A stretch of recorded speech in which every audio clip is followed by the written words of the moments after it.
সংস্কৃতির নামে, সভ্যতার নামে আপনি যদি শরীয়তের বিধান লঙ্ঘন করা শুরু করেন,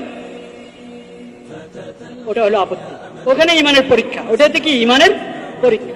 আমরা বাঙালি, সেই হিসাবে পয়লা বৈশাখ একটা রীতি আছে আমাদের এখানে। এখন এটাকে রীতি হিসাবে রাখেন, ওটাতে কোনো নাজায়েজ কাজ করেন না। আল খাতার অনুষ্ঠান করে গ্রামে, বা বিভিন্ন এক একজন এক একভাবে পয়লা বৈশাখী পালন করে।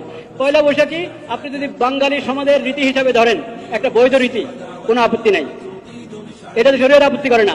কিন্তু আপনি যদি পয়লা বৈশাখকে নামাজের মতো, হজের মতো বানিয়ে দেন, তাহলে এটা শরীয়তে হস্তক্ষেপ হলো কিনা? বরং হজ এবং নামাজের অবমাননা হলো কিনা? ওটা বাঙালি সমাজের একটা রীতি। কিন্তু পয়লা বৈশাখকে যদি আপনি ঈদুল ফিতরের মতো বানান, ঈদুল আজহার মতো বানান, জায়েজ হবে? হারাম। আর যদি এটাকে নামাজ আর হজ বানান, তো আরো বড় হারাম। হারাম মানে এগুলো কুফর, স্পষ্ট কি কুফর। যেটা বাঙালি রীতি হবে, ওটা ইসলামের সাথে সাংঘর্ষিক হবে না কখনো, কারণ ওটা একটা বৈধ বিষয়। কিন্তু ওই এখন বাঙালি সভ্যতার নাম দিয়ে ওটার মধ্যে বেহায়াপনা ঢুকাবেন, অশ্লীলতা ঢুকাবেন, ওটার আড়ালে সব শয়তানদের রাস্তা খুলে দিবেন। এটা কি পয়লা বৈশাখী না শয়তানি? এটা পয়লা বৈশাখ নয়, এটা তো শয়তানি।